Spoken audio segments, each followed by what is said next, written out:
Wow. Strong. Ah, there is something. A collectible, maybe? Yes. Does that say Allison? Ollie. Wow. Can't say I ever expected to see you again. It's been a long time, buddy. Pink. It always had to be Pink. The Mad Hunter. Why am I still afraid to say his name? He was Mary Ann's creation. She made all the creepy characters.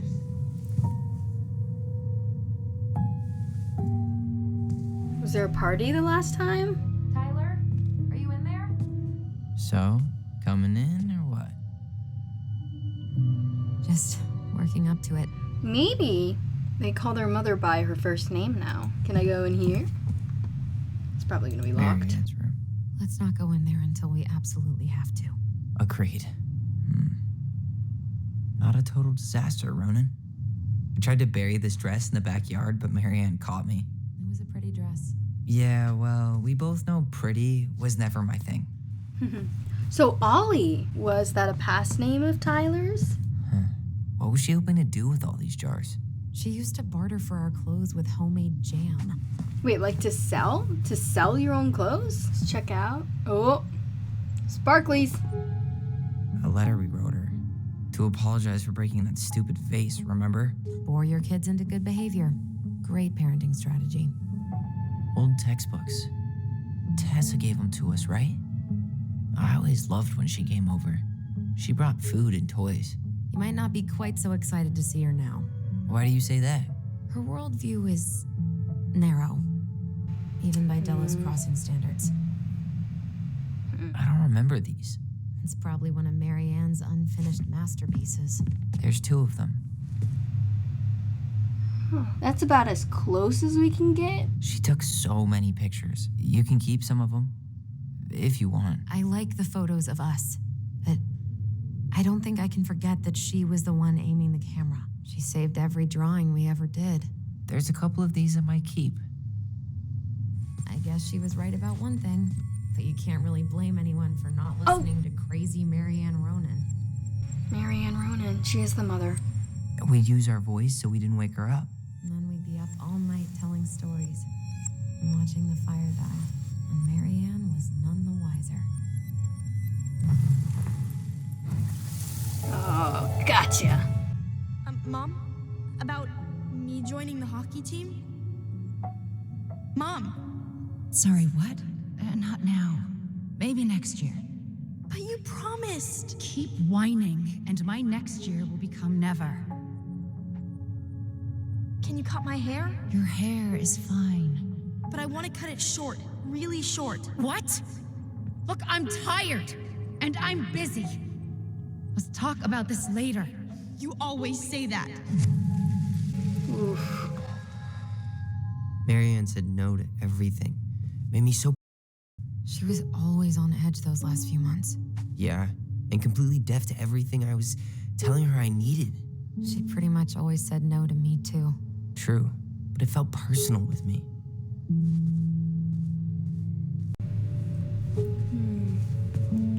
So something's telling me that Tyler is a part of the community. That's going to be an important factor in this story. I really like it. Okay, upstairs you said. We checked everything down here.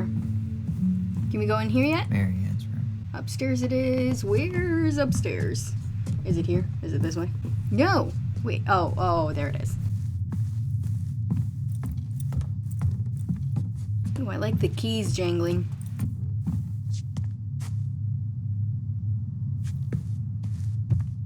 Cute.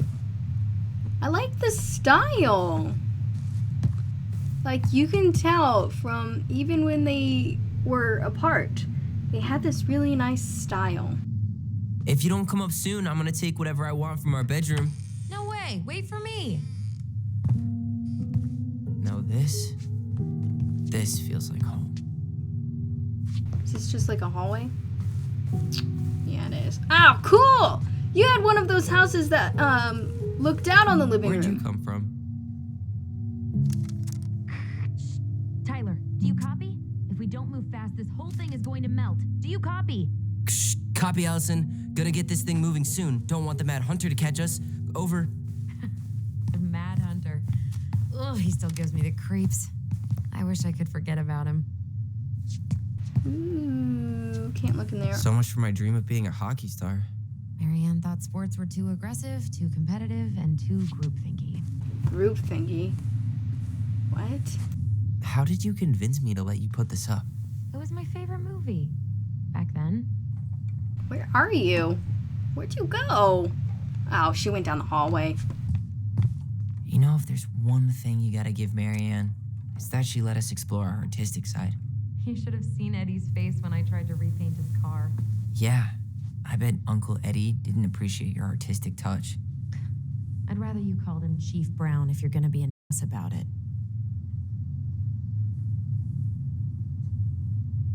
Wow. Look how small these beds are. We were so little. Yeah. Look what I found. What? Only our greatest creation, the Book of Goblins. Seriously? It was in that chest the whole time? Press tab to open the Book of Goblins. All these stories. I had ideas for so many more. Marianne wrote a lot of them. Yeah. It's one of the only times I remember her being at peace. The frog earns the right to speak. The bear and the princess. The beaver fixes the house. The princess's party. The goblins and the ice cave.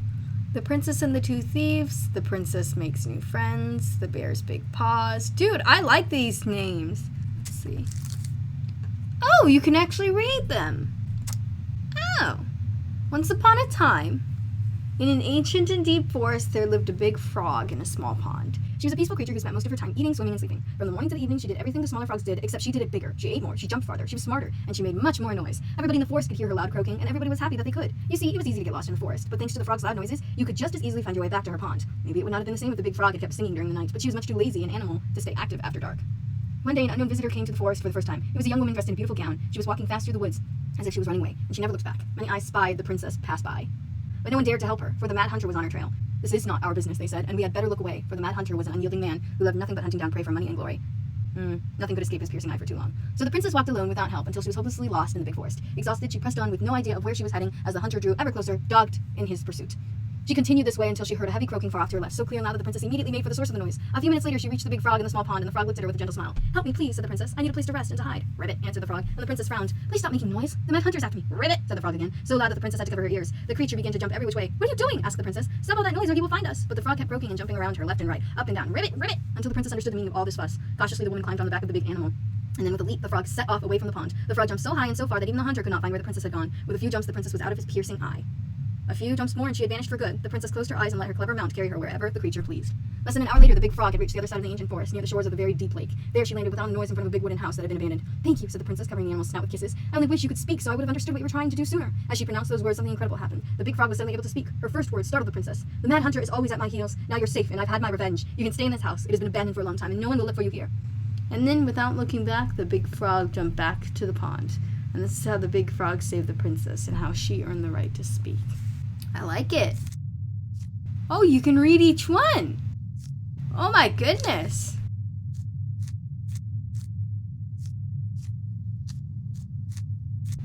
Okay, yeah, I'm not gonna read all of them. Wait a second. Why is this one edited?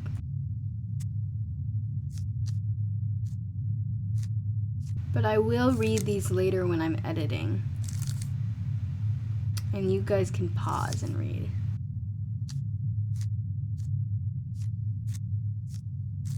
So, kind of looks like these stories get a little bit darker as they go on. I don't know. So they must have rewritten the story. Where is it? You looking for something in particular? My diary. You never told me about it. Yeah. With the way Marianne was, I tried extra hard to keep it a secret. Marianne. Yeah, that day she found out about it.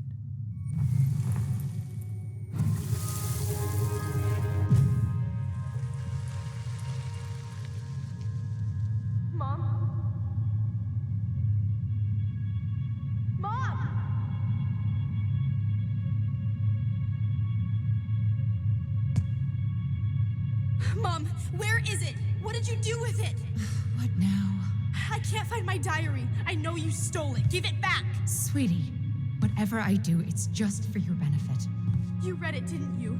You had no right to do that. I have the right to do whatever I need to protect my little girl. I'm not your girl. I hate you. You will always be my little girl. And no matter how hard you fight me, I'll fight twice as hard to keep you safe. That confirms it. Was that a past name of Tyler's? So something's telling me that Tyler is a part of the community.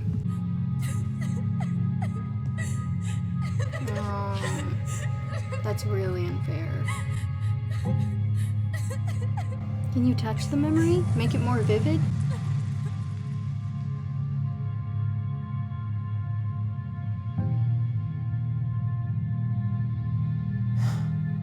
I don't know how I never saw it coming.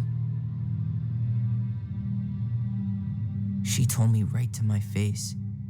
She was willing to hurt me to keep me from transitioning. That is horrible.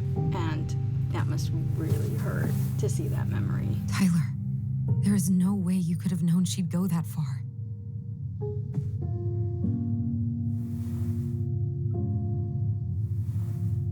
I want my diary back. Her room was the only place I didn't look. So they do have to go into her room. Okay, but do you need to get it, like, now?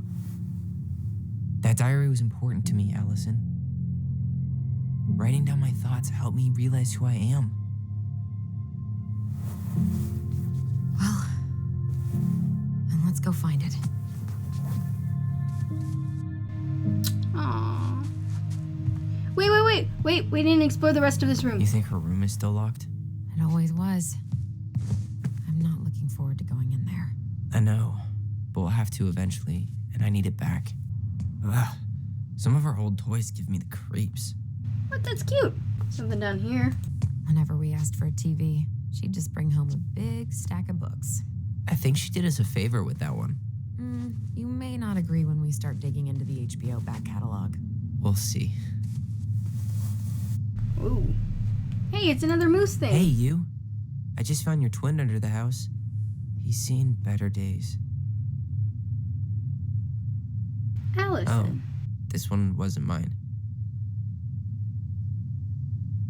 So the one under the house is his. Look, it's the game we made, Illusion Tramway. That game never made any sense. Didn't stop us from playing all day. Dude, we were kids. All we needed were rocks and bird feathers. Figure out who goes first with paper, rock, scissors with silent voice. Roll the dice and move the number you roll. Pay to the tramway lady to climb up or down the mountain. Take the luge to slide down the mountain. If you get a 1, you get to roll again. If you get a 1 again, pick a motor card to climb up the mountain with a luge. If you roll a 6, become the Mad Hunter for 2 turns, safe from shoot. If you roll a 3, become a bear for 3 turns, can't use tramway or luge in any direction. Hey, the postcard we sent ourselves from Juno. Forever alone. What? We barely had any friends. We even had to be our own pen pals. Ah! No, I clicked the wrong button. No, I would like to look back at that. Oh, thank goodness. I like to be very thorough. Oops, wrong button. Hello, Allison and Ollie. We are writing from the past. What is it like in the future? Anyway, Juno is super cool. We took the tramway all the way up. Ollie was scared. Liar. We got some books, but Mommy went to the restaurant at night and forgot them. It was cool. There were a lot of whales on the ferry. No, there wasn't. They were in the water, stupid. Anyway, here's a postcard to remind you how awesome we are, especially me. A-N-O. Oh. Ice King finally caught the hag.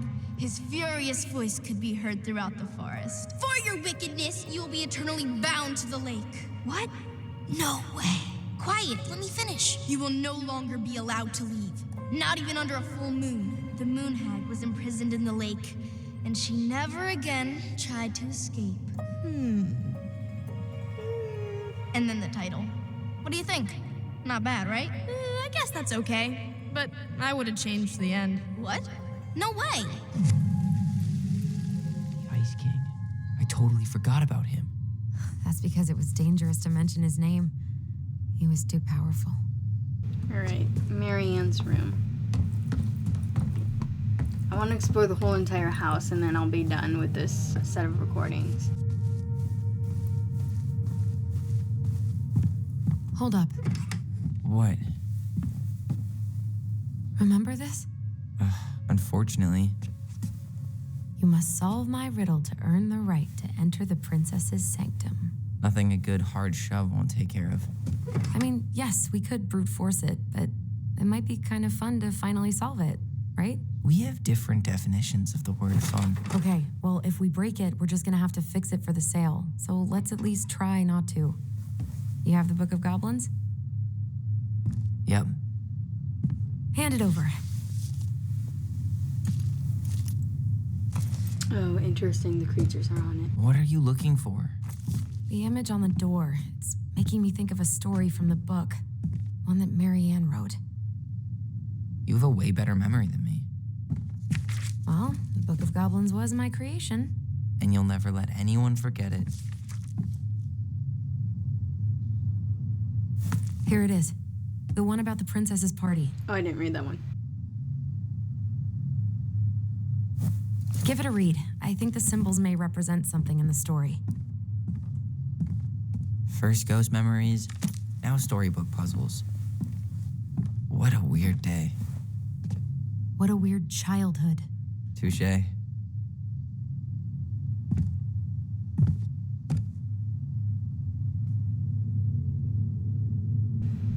Oh, got it.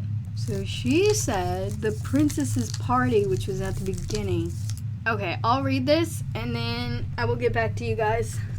Okay, so I gotta figure out which creature would give which present. Torch, sword. This was not our business. This is not our business. Should be checked here. Here.